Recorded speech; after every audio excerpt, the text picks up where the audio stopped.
서울 강남의 30층 빌딩에서 내려다본 도시는 언제나 활기찼다. 하지만 이도연의 마음은 그렇지 못했다. 로봇기업 퓨처링크의 CEO로서 20년간 업계를 이끌어온 그였지만 요즘 들어 집안일이 그를 더욱 괴롭혔다. 여보, 또 없어졌어요. 아내 한지원의 날카로운 목소리가 거실에 울려 퍼졌다. 이번엔 어머니가 주신 진주 목걸이예요. 분명히 화장대에 놓아뒀는데. 도연은 서재에서 고개를 들었다. 지난 한 달 동안 집안에서는 크고 작은 물건들이 계속 사라졌다. 처음엔 지원의 착각이라고 생각했지만 빈도가 잦아지면서 의심의 눈초리가 한 곳으로 향하기 시작했다. 청소하던 그 여자, 분명히 그 여자가 가져간 거예요. 지원이 팔짱을 끼며 말했다. 정서윤이라고 했나? 처음엔 불쌍해서 써줬지만 이제는 도를 넘었어요. 도연은 안경을 벗고 코를 마사지했다. 서윤은 3년 전부터 주 2회씩 집안 청소를 맡아온 여성이었다. 과묵하지만 성실했고 10살 된 아들을 혼자 키우며 열심히 살아가는 모습이 인상 깊었다. 증거가 있어? 도연이 조심스럽게 물었다. 당신은 정말 남의 편만 들어주는군요. 아내보다 청소부가 더 믿음직스럽다는 거예요? 도연은 더 이상 말하지 않았다. 결혼 15년 동안 지원과의 관계는 점점 서먹해져 갔다. 특히 5년 전 아들을 교통사고로 잃은 후 둘 사이에는 보이지 않는 벽이 생겼다. 그날 오후 도연은 일찍 집에 돌아왔다. 평소보다 1시간 이른 시간이었다. 현관문을 열자 익숙한 청소기 소리가 들렸다. 거실로 들어서니 서윤이 소파 주변을 꼼꼼히 청소하고 있었다. 30대 후반으로 보이는 그녀는 단정한 앞치마를 두르고 있었고 땀을 흘리며 성실하게 일하고 있었다. 어서 오세요, 사장님. 서윤이 고개를 숙여 인사했다. 목소리는 조용했지만 따뜻했다. 수고 많으시네요. 오늘 일찍 들어왔어요. 네, 거의 다 끝났습니다. 30분 정도 더 걸릴 것 같아요. 도연은 서재로 향하며 문득 한 가지 실험을 해보고 싶어졌다. 책상 위에 있던 몽블랑 만년필을 일부러 눈에 띄는 곳에 놓았다. 100만 원이 넘는 비싼 물건이었다. 만약 서윤이 정말 도둑이라면 이런 기회를 놓치지 않을 것이었다. 30분 후 서윤이 서재 청소를 위해 들어왔다. 도연은 일하는 척하며 그녀의 행동을 주시했다. 서윤은 책상 주변을 정성스럽게 닦았지만 만년필에는 손도 대지 않았다. 오히려 그것을 조심스럽게 피해가며 주변만 깨끗하게 정리했다. 사장님, 이 만년필 혹시 다른 곳에 보관하실까요? 실수로 떨어뜨릴까봐 걱정돼서요. 서윤의 말에 도연은 안도감과 미안함을 동시에 느꼈다. 그녀는 도둑이 아니었다. 적어도 이 실험으로는 그렇게 결론 지을 수 있었다. 아니에요, 괜찮습니다. 늘 거기 둬요. 서윤이 청소를 마치고 돌아간 후 도연은 거실에서 지원과 마주 앉았다. 저녁 식사 시간이었지만 식탁에는 침묵만이 흘렀다. 오늘 만년필 실험해봤어. 도연이 조심스럽게 말을 꺼냈다. 실험이요? 책상 위에 일부러 놓아뒀거든. 서윤 씨가 어떻게 하나 보려고. 지원의 젓가락질이 멈췄다. 그래서 손도 대지 않더라고. 오히려 조심스럽게 피해가면서 청소했어. 그럼 당연히 그렇게 하죠. 눈앞에서 훔칠 바보가 어디 있어요? 지원이 차갑게 말했다. 당신은 정말 순진해요. 도둑이 그렇게 뻔하게 행동하겠어요? 도연은 더 이상 말하지 않았다. 지원의 논리도 일리가 있었다. 하지만 그의 직감은 서윤이 결백하다고 말하고 있었다. 그날 밤 도연은 잠들지 못하고 천장을 바라봤다. 옆에서 잠든 지원의 규칙적인 숨소리를 들으며 생각에 잠겼다. 과연 서윤이 도둑일까? 아니면 다른 이유가 있는 걸까? 다음 주 화요일 서윤이 다시 왔다. 이번에는 10살 된 아들 민호를 데려왔다. 방학이라서 아이를 맡길 곳이 없다고 미리 양해를 구했었다. 민호는 어머니를 닮아 조용한 성격이었다. 어린 나이에도 불구하고 어른스러운 면이 있어서 어머니가 일하는 동안 거실 한쪽에서 조용히 책을 읽고 있었다. 안녕하세요, 사장님. 민호가 정중하게 인사했다. 안녕, 민호야. 책 재미있니? 네, 로봇에 관한 책이에요. 사장님이 만든 로봇들이 정말 신기해요. 아이의 순수한 호기심에 도연의 마음이 따뜻해졌다. 5년 전 세상을 떠난 자신의 아들이 떠올랐다. 민수도 이 나이였을 때 비슷한 관심을 보였었다. 오후 3시경 도연이 화장실에서 나오다가 복도에서 지원의 목소리를 들었다. 누군가와 전화 통화를 하고 있었는데 목소리가 평소보다 낮고 조심스러웠다. 곧 서윤이 도둑으로 몰리면 모든 게 순조롭게 흘러갈 거야. 지원의 말에 도연은 걸음을 멈췄다. 그 여자만 없어지면 계획대로 진행할 수 있어. 응, 알겠어. 며칠만 더 기다려.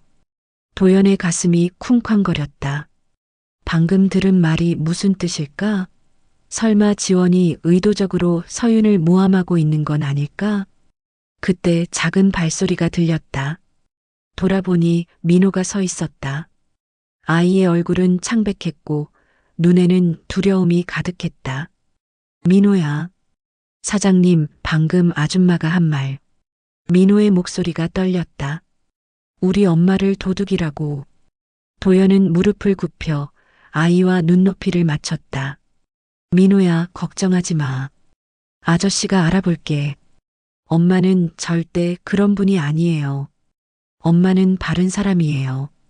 아이의 간절한 목소리에 도연의 가슴이 미어졌다. 그는 민호의 머리를 부드럽게 쓰다듬었다. 아저씨도 알고 있어. 엄마는 정말 좋은 분이야. 그날 저녁 도연은 지원과 대화를 시도했다. 하지만 지원은 여전히 서윤에 대한 의심을 거두지 않았다. 여보, 혹시 다른 이유가 있는 건 아닐까요? 도연이 조심스럽게 물었다. 다른 이유요? 뭔 소리예요? 물건이 사라지는 게 다른 원인일 수도 있잖아요. 지원의 표정이 굳어졌다. 당신은 정말 그 여자 편만 들어주는군요. 저보다 청소부가 더 믿음직스럽다는 거죠? 그런 게 아니라. 그럼 뭐예요? 제가 거짓말을 한다는 거예요? 도연은 더 이상 말할 수 없었다. 지원의 화난 표정을 보니 오늘 들은 전화 내용을 직접 묻기가 어려웠다. 그날 밤부터 도연은 집안을 자세히 관찰하기 시작했다. 서윤이 오는 날과 오지 않는 날 물건들의 위치를 체크했다. 며칠간의 관찰 결과 이상한 패턴을 발견했다. 서윤이 오지 않은 날에도 물건이 사라지는 경우가 있었다. 특히 지원이 외출했다가 돌아온 다음 날에 그런 일이 자주 발생했다. 도연의 의심은 점점 커져갔다. 혹시 아내가 무언가를 숨기고 있는 건 아닐까? 그리고 민호가 들은 그 전화 내용은 정확히 무엇을 의미하는 걸까? 일주일 후 도연은 중대한 결심을 내렸다. 진실을 알아내기 위해 사설 탐정을 고용하기로 한 것이다. 20년간 함께한 아내를 의심한다는 것이 마음 아팠지만 무고한 사람이 피해를 입는 것을 그냥 둘 수는 없었다. 사무실에서 사설 탐정 회사에 전화를 걸었다. 목소리가 떨렸지만 최대한 침착하게 상황을 설명했다. 가정 내 절도 사건 조사를 의뢰하고 싶습니다. 하지만 일반적인 경우와는 조금 다를 수도 있어요. 어떤 점에서 다른지 설명해 주시겠어요?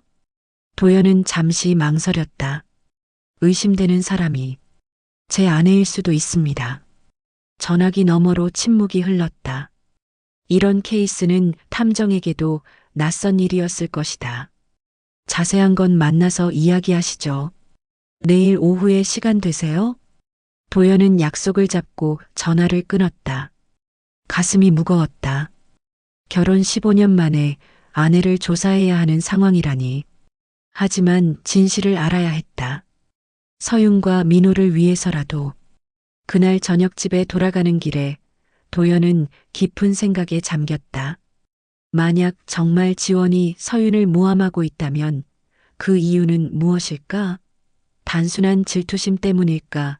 아니면 더 큰 음모가 숨어 있는 걸까? 현관문을 열고 들어서니 지원이 거실에서 TV를 보고 있었다. 평소와 다름없는 모습이었지만 도연의 눈에는 모든 것이 의심스럽게 보였다. 일찍 들어오셨네요. 지원이 밝게 말했다. 응, 일이 일찍 끝나서. 참, 오늘 또 시계가 없어졌어요. 침실 협탁에 두었던 시계 말이에요. 도연은 침묵했다. 오늘도 또 무언가가 사라졌다는 것이다. 하지만 이번에는 조금 다른 마음으로 그 말을 들었다. 정말 시계가 사라진 걸까? 아니면 지원이 지어낸 이야기일까? 내일 서윤 씨 오는 날이지? 도연이 물었다. 네, 왜요? 그냥 확인해 보고 싶어서. 지원의 표정이 미묘하게 변했다. 혹시 당신도 의심하기 시작한 거예요? 도연은 고개를 끄덕였다. 하지만 그의 의심은 지원이 생각하는 것과는 전혀 다른 방향을 향하고 있었다. 밤이 깊어가면서 도연의 불안감은 더욱 커졌다. 내일 탐정을 만나면 어떤 이야기를 듣게 될까? 그리고 그 결과에 따라 이 가정의 운명은 어떻게 바뀔까? 한 가지는 확실했다. 진실이 밝혀지면 지금까지의 평온한 일상은 완전히 달라질 것이라는 점이었다. 하지만 거짓 위에 세워진 평화보다는 아픈 진실이 나을 것이라고 도연은 믿었다. 마침내 결정적인 순간이 다가오고 있었다. 다음 날 오후 2시 서윤이 민호와 함께 도연의 집에 도착했다. 방학 기간이라 아이를 맡길 곳이 없어서 함께 온 것이었다. 도연은 현관에서 그들을 맞이하며 민호의 얼굴을 유심히 살펴봤다. 어제 지원의 전화를 들었을 때의 충격이 아직 남아있는 듯했다. 안녕하세요, 사장님. 민호가 예의 바르게 인사했다. 안녕, 민호야. 오늘도 책 가져왔구나. 네, 어제 도서관에서 빌려온 로봇 공학 책이에요. 10살짜리 아이가 읽기에는 다소 어려운 내용이었지만 민호는 진지한 표정으로 책장을 넘기고 있었다. 어머니가 청소하는 동안 방해가 되지 않으려고 노력하는 모습이 기특했다. 서윤은 평소처럼 묵묵히 청소를 시작했다. 거실 소파를 정리하고 먼지를 닦고 바닥을 쓸었다. 모든 동작이 능숙하고 정성스러웠다. 3년 동안 이 집을 맡아온 경험이 묻어났다. 엄마는 정말 꼼꼼하시구나. 도연이 민호에게 말했다. 네, 엄마는 무슨 일이든 열심히 하세요. 아빠가 돌아가신 후에는 더욱 그래요. 민호의 말에 도연의 가슴이 찡했다. 홀어머니가 되어 아이를 키우는 서윤의 사정을 조금이나마 알 수 있었다. 아빠는 언제 돌아가셨니? 3년 전이요. 공장에서 사고가 났는데. 민호의 목소리가 작아졌다. 엄마는 아빠가 영웅이라고 해요. 다른 사람들을 구하려다가 그렇게 된 거라고. 도연은 더 이상 묻지 않았다. 어린아이에게는 무거운 이야기였을 것이다. 오후 3시가 넘어서 서윤이 2층 침실 청소를 하러 올라갔다. 민호는 거실에서 혼자 책을 읽고 있었고 도연은 서재에서 일을 하고 있었다. 그때 현관문이 열리는 소리가 났다. 지원이 외출해서 돌아온 것이었다. 쇼핑백을 여러 개 들고 있는 것으로 봐서 백화점에 다녀온 모양이었다. 어머, 민호야. 오늘도 왔구나. 지원이 밝게 인사했다. 안녕하세요, 아줌마. 엄마는 위에서 청소하고 있니? 네, 침실을 청소하고 계세요. 지원은 쇼핑백을 소파에 내려놓고 부엌으로 향했다. 물을 마시려는 듯했다. 민호는 다시 책에 집중했지만 귀는 주변 소리에 예민하게 반응하고 있었다. 잠시 후 지원의 휴대폰이 울렸다. 그녀는 전화를 받으며 복도 쪽으로 걸어갔다. 목소리를 낮추려는 의도인 듯 했지만 조용한 집안에서는 대화 내용이 어느 정도 들렸다. 응, 나야. 지원의 목소리였다. 계획대로 진행되고 있어. 곧 서윤이 도둑으로 몰리게 될 거야. 민호의 손이 멈췄다. 책장을 넘기던 손가락이 굳어졌다. 며칠만 더 기다려. 증거를 조작하는데 시간이 필요하거든. 지원이 계속 말했다. 그 여자만 없어지면 우리 계획을 실행할 수 있어. 민호의 얼굴이 창백해졌다. 자신의 어머니에 대한 이야기라는 것을 직감적으로 알 수 있었다. 손에 쥔 책이 떨렸다. 걱정하지 마. 도연이도 곧 믿게 될 거야. 이미 의심하기 시작했으니까. 지원의 웃음소리가 들렸다. 서윤이 완전히 매장되면 그때 진짜 일을 시작하는 거지. 민호는 조용히 자리에서 일어났다. 발소리를 내지 않으려고 조심스럽게 움직였다. 서재에 있는 도연에게 이 사실을 알려야 한다는 생각뿐이었다. 하지만 복도를 지나는 순간 지원과 마주쳤다. 전화를 끊은 지원이 부엌으로 돌아가는 길이었다. 민호야, 화장실 가는 거니? 아, 네. 민호가 얼떨결에 대답했다. 지원은 미소를 지으며 지나갔지만 민호는 그 미소가 무섭게 느껴졌다. 방금 전 어머니를 모함하는 말을 하던 그 입에서 나온 미소였다. 화장실에서 나온 민호는 서재로 향했다. 도연이 컴퓨터 앞에서 일하고 있었다. 사장님, 민호가 조심스럽게 불렀다. 응? 무슨 일이니? 제가 방금 들은 게 있는데요. 도연은 의자를 돌려 민호를 마주봤다. 아이의 표정이 심상치 않았다. 뭘 들었는데? 아줌마가 전화로 누군가와 이야기하는 걸 들었어요. 민호의 목소리가 떨렸다. 우리 엄마를 도둑으로 몰아붙이겠다고 했어요. 도연의 표정이 굳어졌다. 어제 자신이 들었던 내용과 일치했다. 정확히 뭐라고 했니? 증거를 조작해서 엄마를 매장시키겠다고 했어요. 그래야 계획을 실행할 수 있다고. 민호의 눈에 눈물이 맺혔다. 사장님, 우리 엄마는 정말 그런 사람이 아니에요. 도연은 민호의 어깨를 가만히 잡았다. 10살 아이가 이런 충격적인 상황을 목격한 것이 안타까웠다. 민호야, 아저씨가 알아볼게. 엄마는 절대 그런 일 하지 않을 거야. 정말이요? 정말이야. 아저씨도 엄마가 좋은 분이라는 걸 알고 있어. 민호는 안도의 한숨을 쉬었다. 하지만 여전히 불안한 표정이었다. 그런데 아줌마는 왜 그런 말을 했을까요? 도연도 같은 궁금증을 갖고 있었다. 지원이 서윤을 모함하려는 이유가 무엇일까? 단순한 질투심일까? 아니면 더 큰 목적이 있는 걸까? 민호야, 이 일은 우리끼리만 알고 있자. 엄마한테도 아직은 말하지 마. 네, 알겠어요. 아저씨가 모든 걸 해결할 테니까 걱정하지 마. 잠시 후 서윤이 2층 청소를 마치고 내려왔다. 평소와 다름없는 모습이었지만 도연의 눈에는 그녀가 더욱 소중하게 보였다. 무고한 사람이 모함을 받고 있다는 사실이 분노를 불러일으켰다. 청소 다 끝났습니다. 서윤이 도연에게 말했다. 수고하셨어요. 오늘도 깨끗하게 해주셔서 감사합니다. 별 말씀을요. 그럼 이만 가보겠습니다. 서윤이 청소 도구를 정리하는 동안 지원이 거실에 나타났다. 평소보다 화기애애한 표정이었다. 서윤 씨, 오늘도 고생 많으셨어요. 네, 감사합니다. 참, 혹시 침실에서 시계 보셨나요? 작은 손목 시계 말이에요. 서윤의 표정이 당황스러워졌다. 아니요, 보지 못했는데요. 잃어버리셨나요? 네, 협탁 위에 두었던 건데 없어졌네요. 혹시 청소하실 때 어디로 옮기셨나요? 아니요, 저는 건드리지 않았는데요. 서윤의 목소리가 작아졌다. 도연은 지원의 연기를 지켜보며 분노가 치밀었다. 저렇게 자연스럽게 거짓말을 하다니.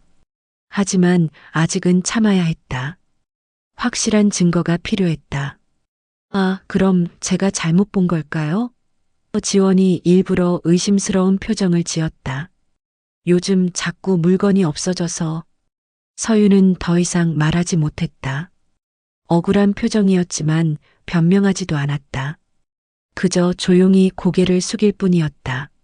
민호는 옆에서 그 광경을 지켜보며 주먹을 꽉 쥐었다. 10살 아이에게도 이 상황이 얼마나 부당한지 느껴졌다.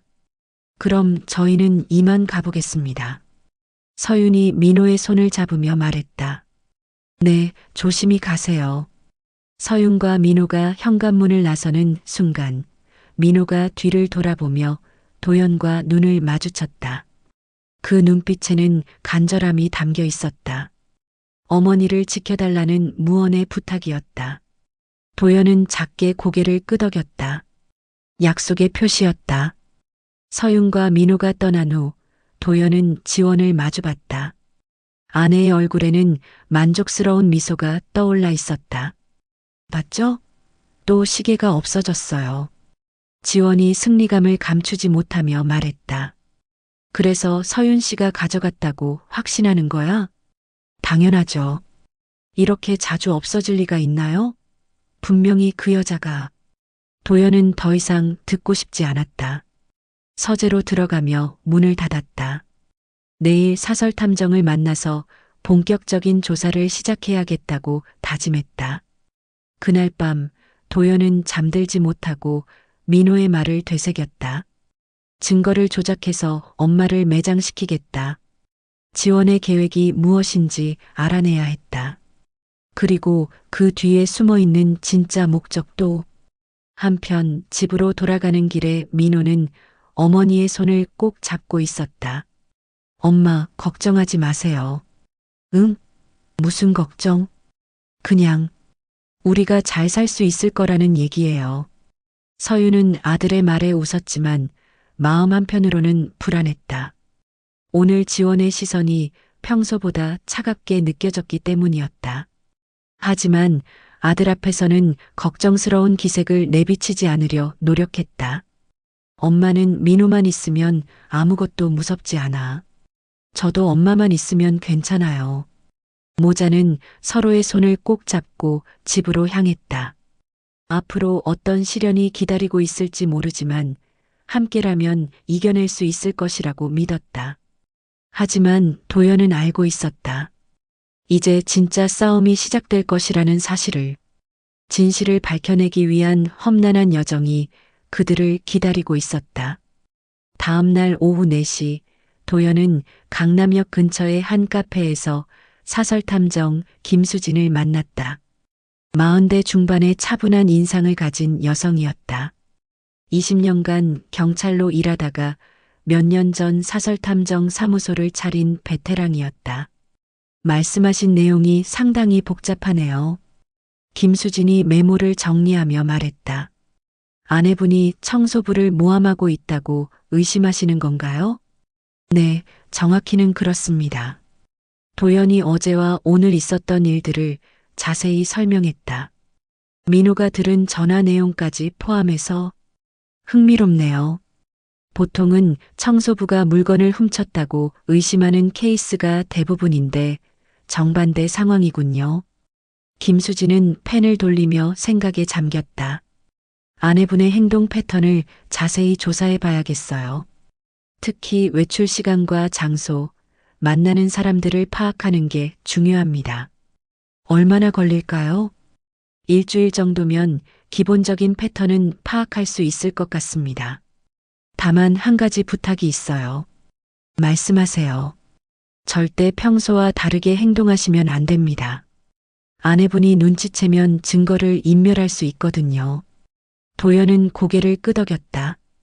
이미 각오는 하고 있었다.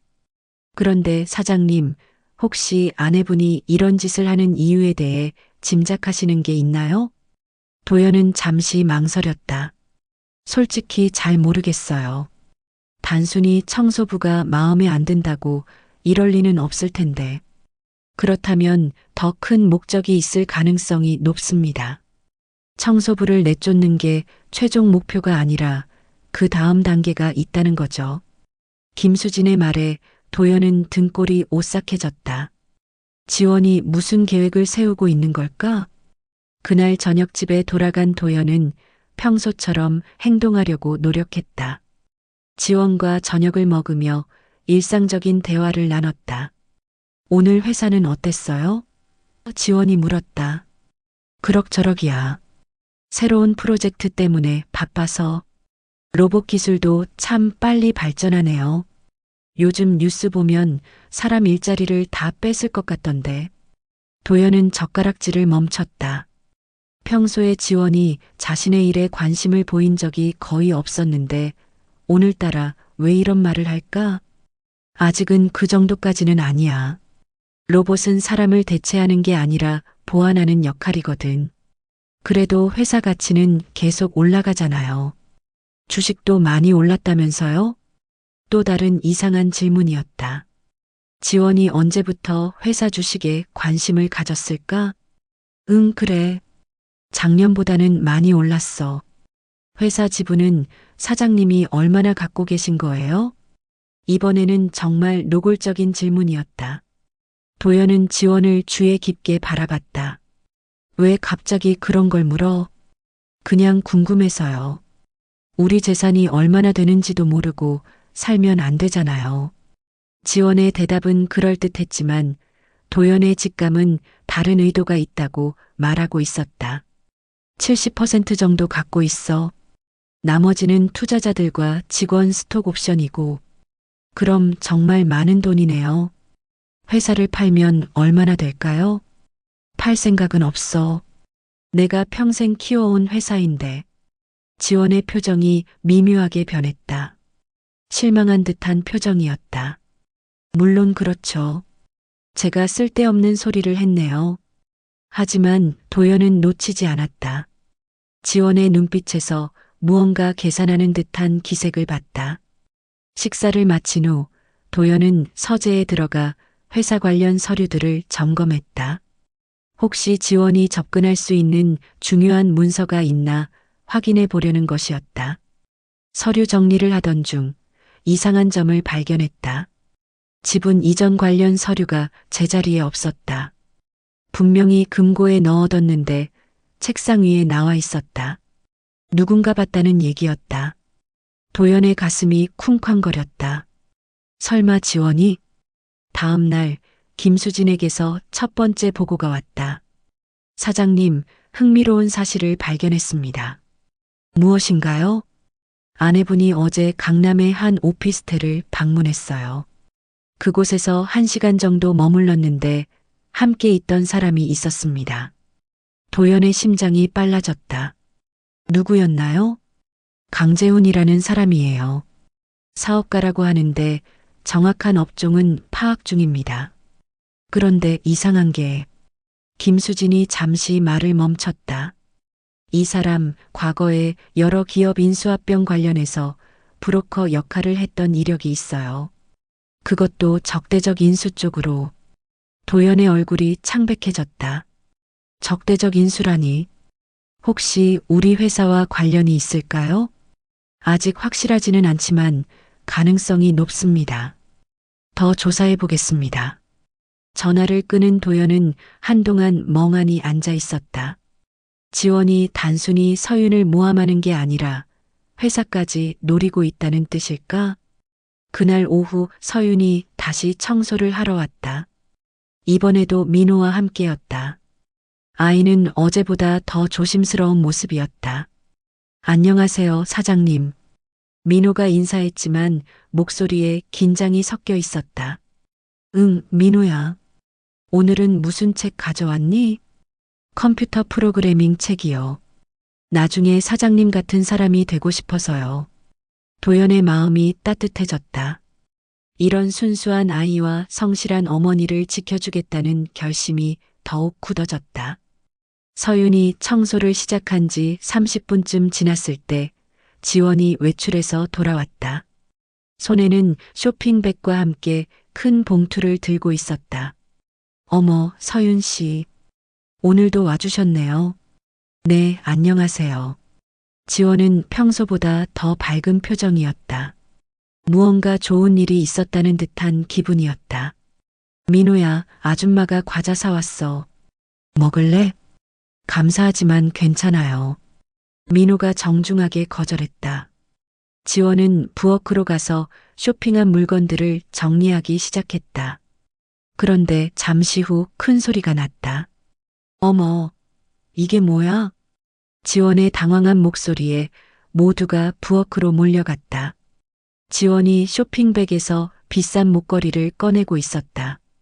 이거 제가 산 게 아닌데?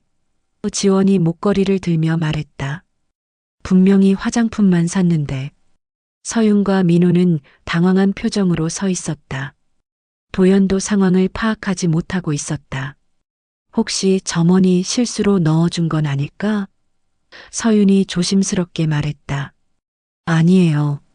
이건 명품 목걸이인데 실수로 넣어줄 리가 없어요. 지원의 목소리가 차갑게 변했다. 이상하네. 분명히 우리 집에서 없어진 목걸이와 똑같이 생겼는데.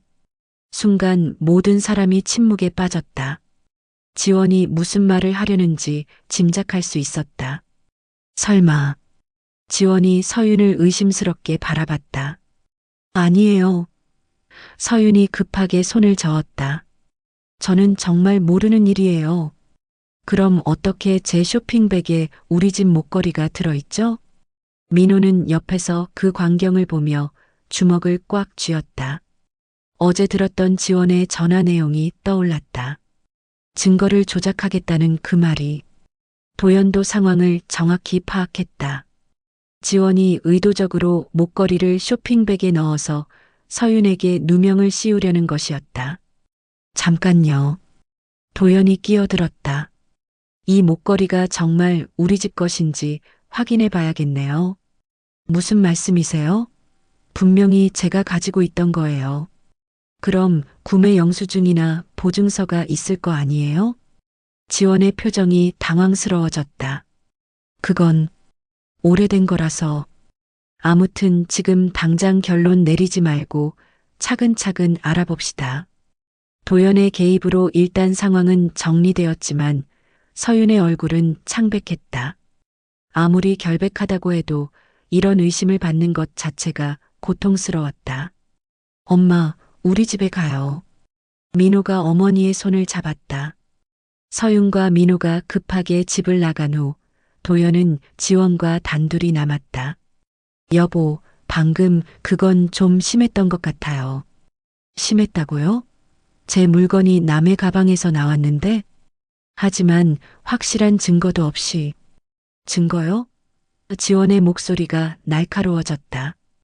이것보다 더 확실한 증거가 어딨어요?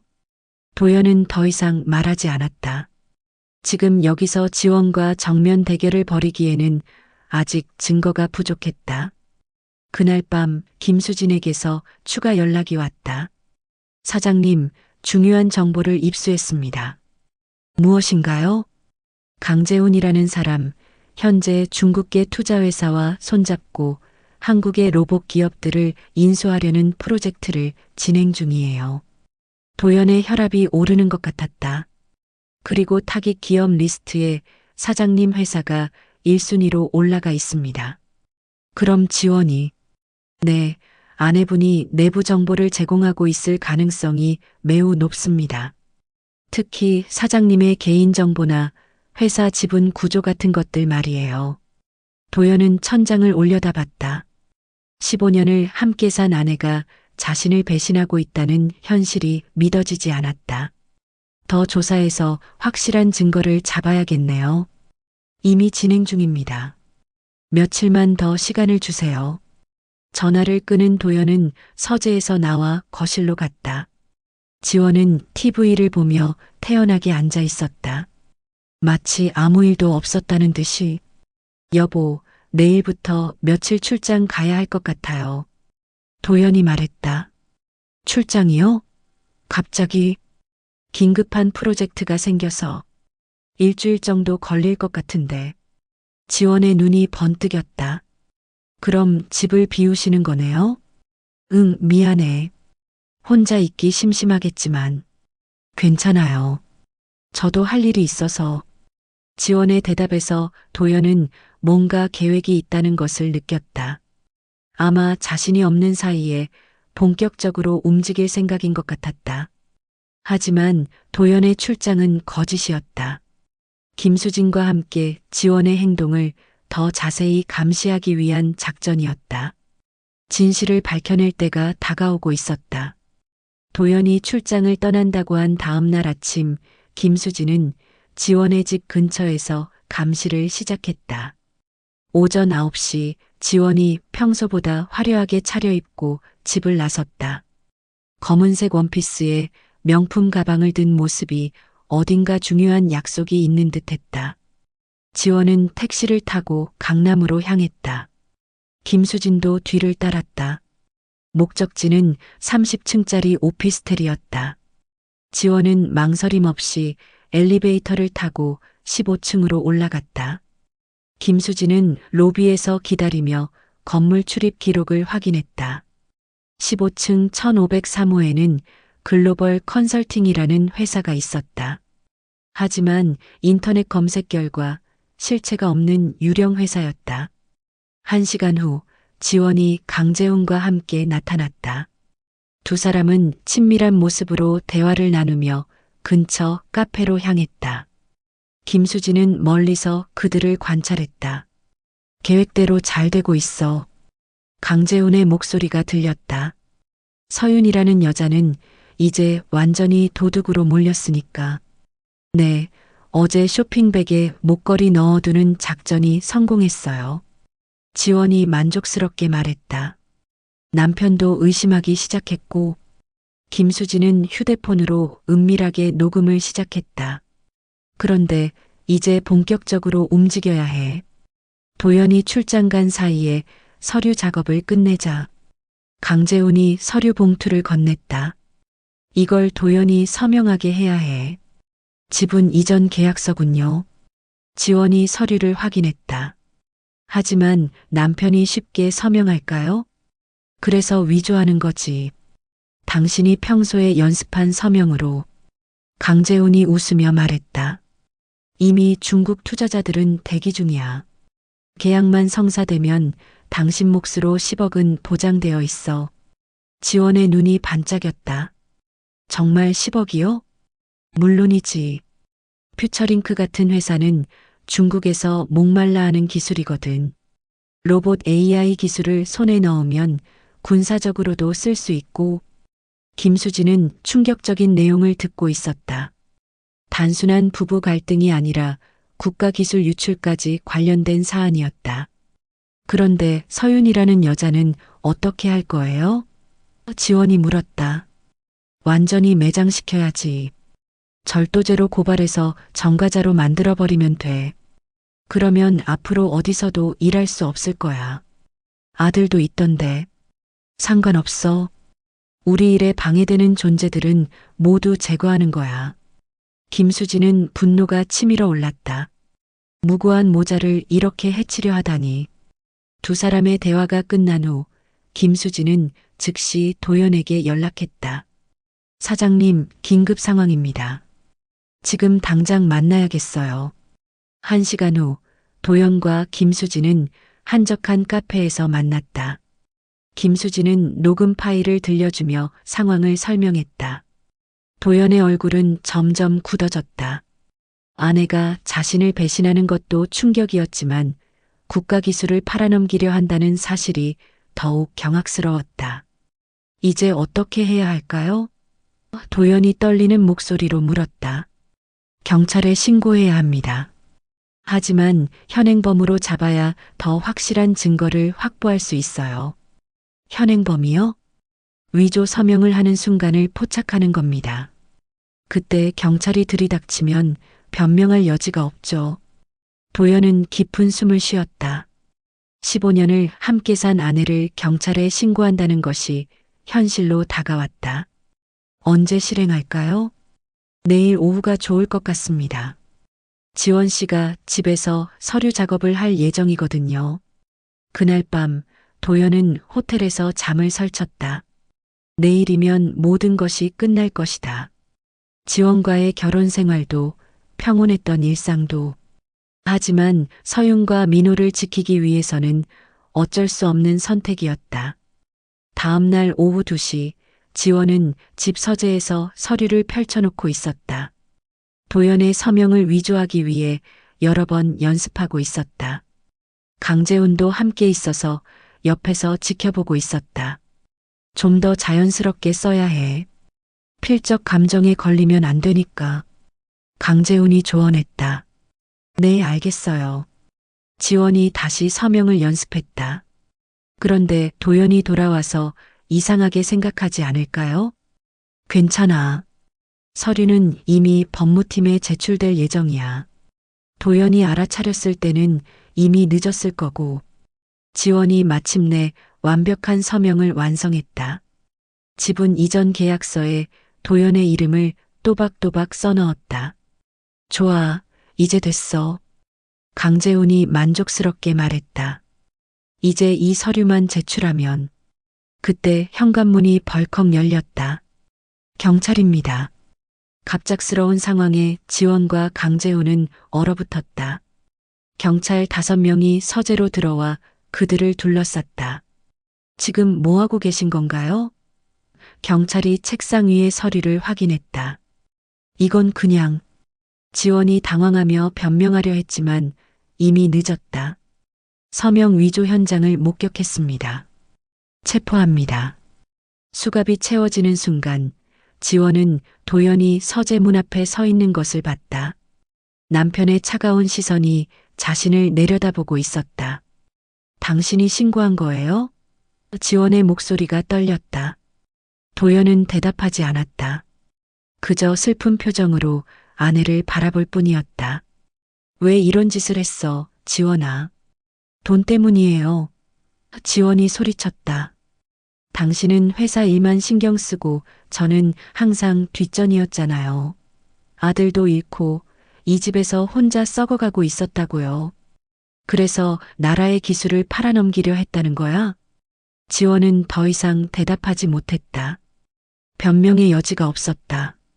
강재훈도 체포되면서 중국 투자회사와의 연결고리가 모두 드러났다.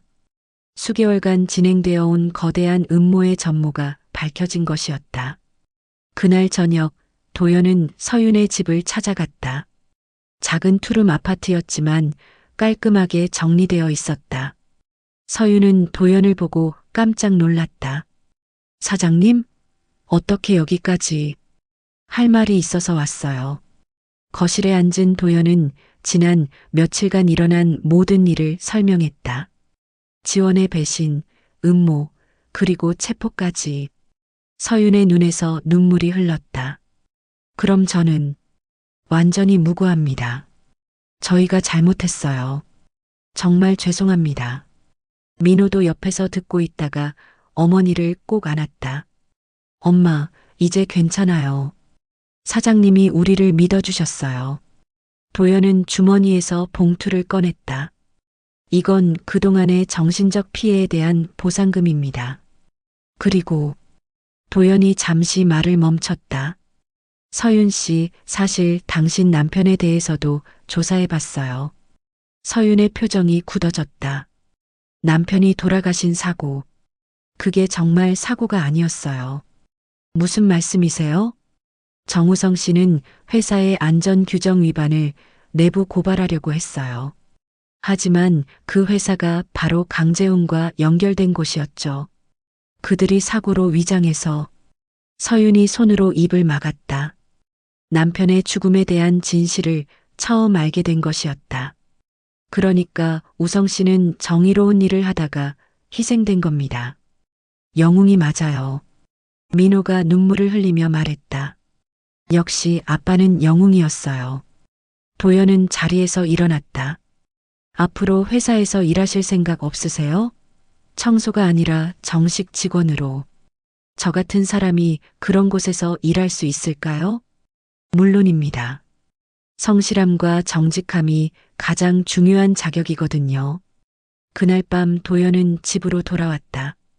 텅 빈 집이 쓸쓸했지만 마음은 한결 가벼웠다. 진실이 밝혀졌고 무고한 사람들이 구원받았으니까. 지원의 재판은 석 달 후에 열렸다. 법정에서 그녀는 마지막까지 자신의 행동을 정당화하려 했다.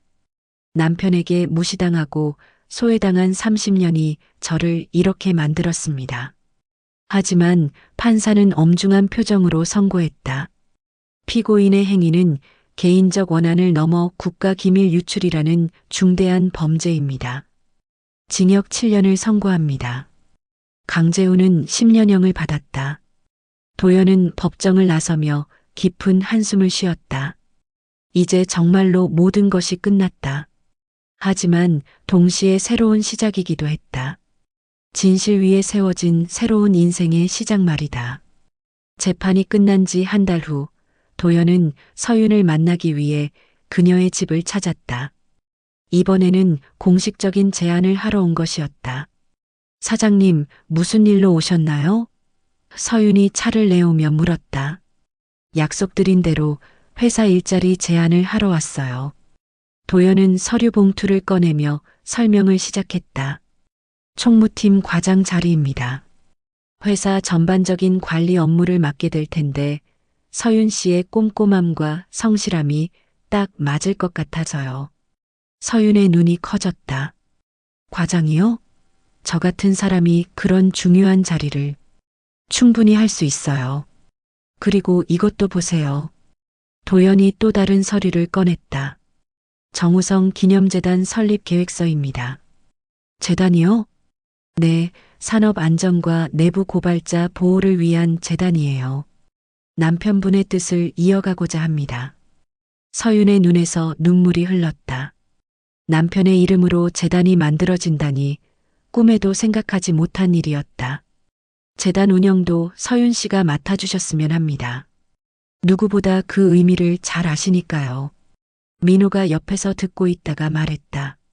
엄마 아빠가 정말 기뻐하실 것 같아요. 서윤은 한참을 고민하다가 고개를 끄덕였다. 감사합니다. 열심히 하겠습니다. 다음 주 월요일 서윤은 퓨처링크에 첫 출근을 했다. 깔끔한 정장을 입은 모습이 전혀 다른 사람 같았다. 직원들은 모두 따뜻하게 맞아주었다. 과장님, 처음 뵙겠습니다.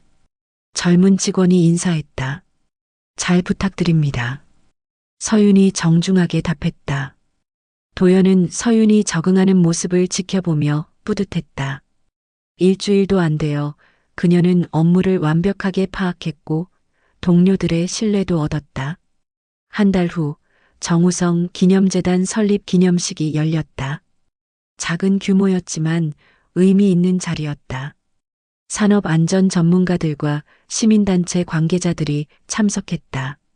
정우성 씨는 동료들의 안전을 위해 목숨을 바친 진정한 영웅입니다. 도연이 추도사를 읽었다. 그분의 뜻을 이어받아 이 재단은 앞으로 산업 현장의 안전과 정의를 위해 노력하겠습니다. 서윤은 단상에서 내려다본 사람들을 보며 가슴이 벅찼다. 남편이 꿈꾸던 세상이 조금씩 현실이 되고 있었다.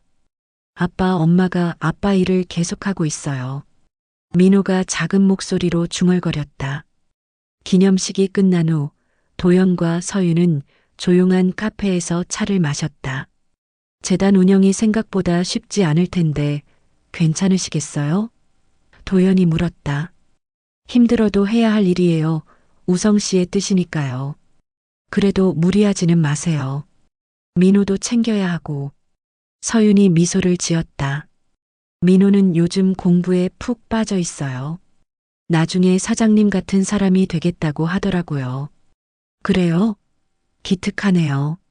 사장님, 정말 감사해요. 저희 모자에게 새로운 삶을 주셔서. 도연은 고개를 저었다.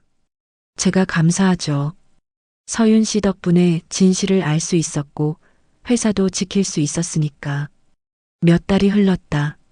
서윤은 회사에서 없어서는 안 될 인재가 되었고 재단 운영도 성공적으로 해나가고 있었다.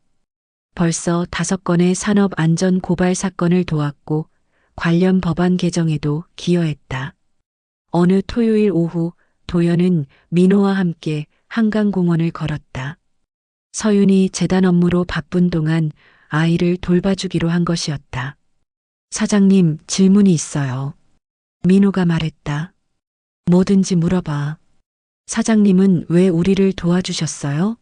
처음에는 저희를 의심하기도 하셨잖아요. 도연은 걸음을 멈추고 민호를 내려다봤다. 처음에는 정말 몰랐어. 하지만 민호가 용기 있게 진실을 말해줘서 알 수 있었거든. 그래도 쉽지 않으셨을 텐데요. 아줌마는 사장님 부인이었잖아요. 도연이 한숨을 쉬었다. 맞아, 쉽지 않았어. 하지만 진실이 더 중요했거든. 그리고 도연이 잠시 말을 멈췄다.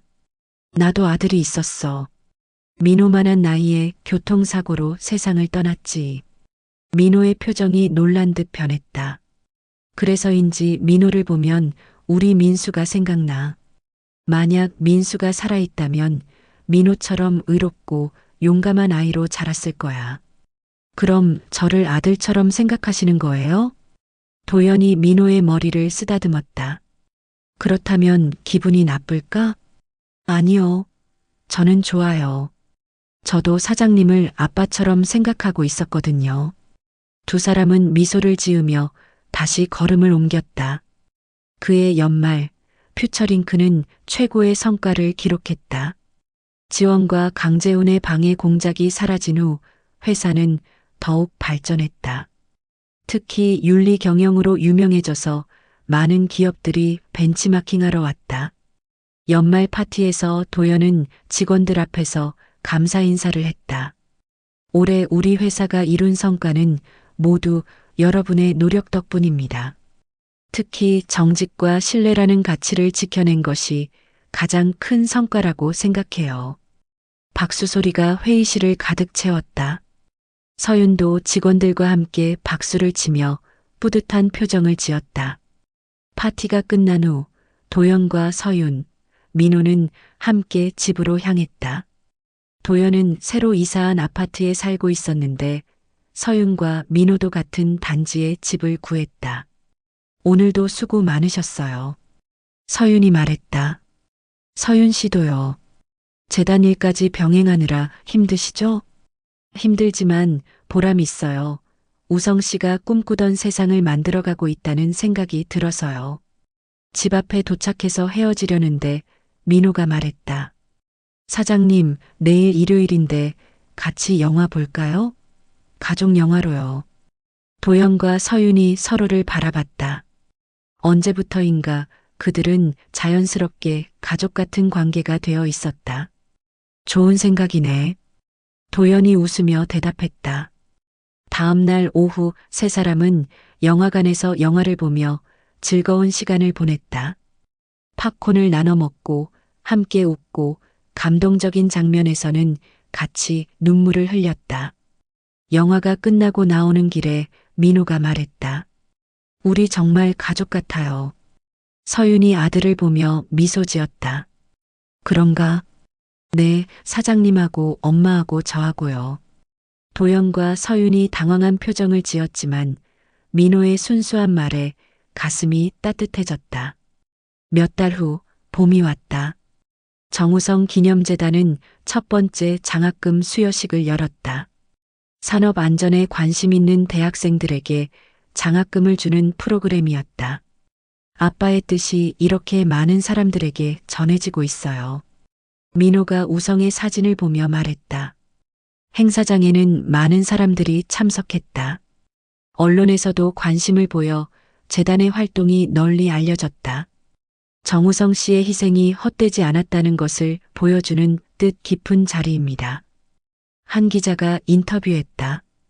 그날 저녁 도연과 서윤, 민호는 조용한 식당에서 저녁을 먹었다. 장학금 수여식의 성공을 축하하는 자리였다. 정말 수고 많으셨어요. 도연이 서윤에게 말했다.